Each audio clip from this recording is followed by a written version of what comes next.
balls. One ball is white and has no number on it. We call that a cue ball. The basic event of the game is to take a pool cue, also known as a cue or a pool stick or a stick, and use it to strike the cue ball in such a way that it causes an object ball to go into the pocket.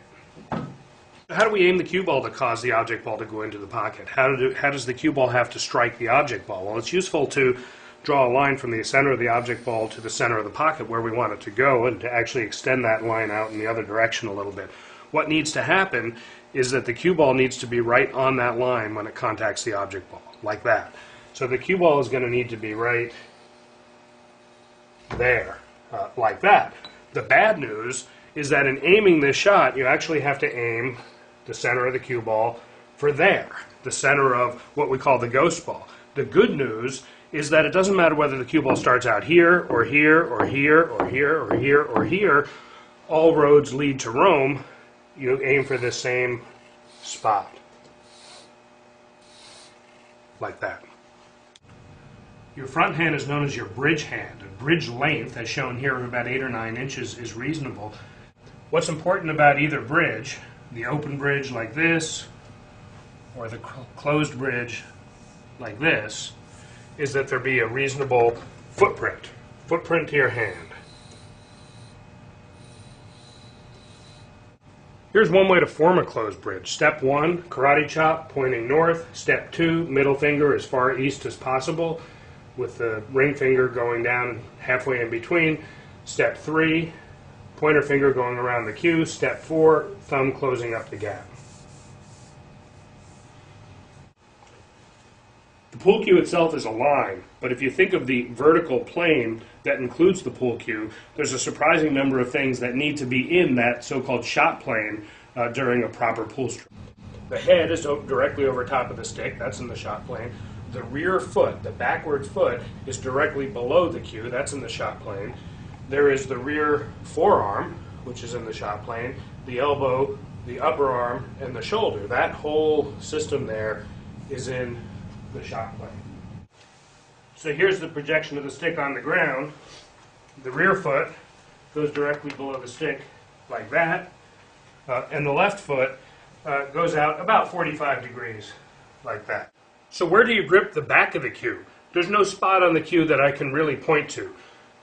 With the bridge being 8 or 9 inches, the left arm being more or less straight to keep a consistent distance back to your body, orienting your body like I discussed in the stance, where your rear hand goes is determined by the fact that your forearm is completely vertical when the tip is near the cue ball.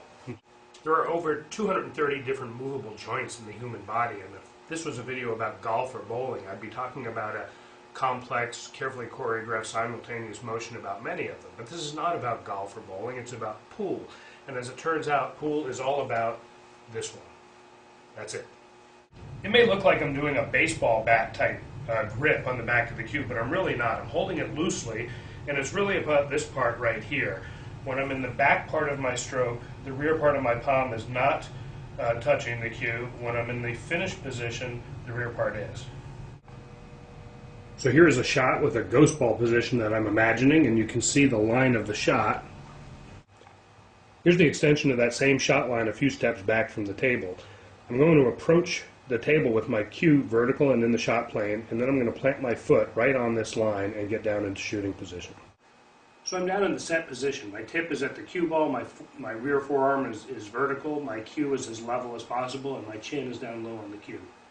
Remember, it's just a pendulum motion about the elbow like this, so I'm going to hold my arm here to kind of emphasize that.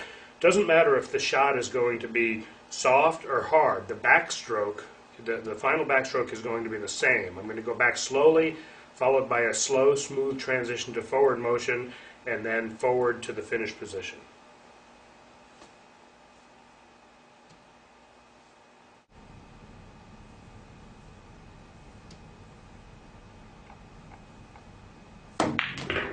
The best diagnostic as to whether you've finished the stroke correctly is that the tip finishes in the correct finish position. Where the cue ball goes after a shot is important when anticipating the next shot you're going to take. For a straight shot like this, there's 3 possibilities for what the cue ball is going to do. One is it's going to follow the object ball toward the pocket, or it's going to stop dead, or it's going to come back toward the shooter. So here's a follow shot. Here's a stop shot. And here's a draw shot or a backspin shot.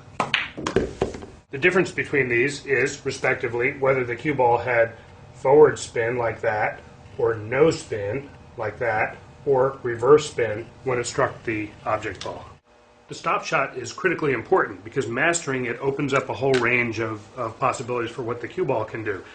A stop shot from the position shown will leave the cue ball stopped in the ghost ball location as shown, but a stop shot from any place over here, that same shot, would send the cue ball off at this 90-degree angle, like that. A follow shot sends the cue ball starting in the same direction, but then bending forward of it. And then a draw shot sends the cue ball starting in the same direction and then bending backwards of it. You achieve these different spins by having the tip strike the cue ball low or medium or above, any place along the vertical center of the cue ball, and you get the different heights by raising or lowering your bridge, leaving the stick level as possible for all the strokes. All right, now you're ready to learn a game. 8-ball is probably the most popular, and you probably need to forget the rules that you learned in a bar or a long-ago fraternity house or somebody's basement. If we remove the 8-ball, which is solid and black, the remaining 14 balls have 7 solid colored balls and 7 striped balls. One player is going to have solids, the other player is going to have stripes, and the object of the game is to sink or pocket all of the player's balls, which gives that player the opportunity to sink the 8-ball on a legal shot and win the game. The 8-ball gets racked in the middle here. One of these corner balls is a solid and the other one is a stripe. Nothing else matters. This is the head ball, and it gets racked onto the foot spot here. And when you rack the balls, try to make them all touching one another, which is called a tight rack.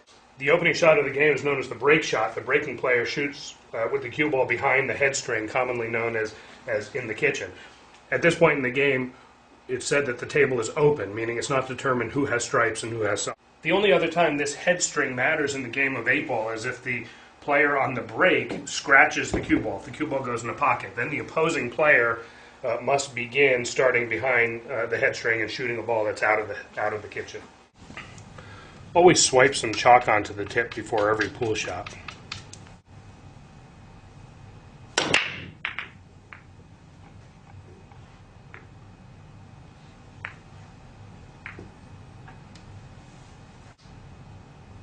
Alright, I didn't make any balls on that break shot. Had I made one or more balls, I would continue to shoot. Because I didn't make any balls, my opponent will shoot.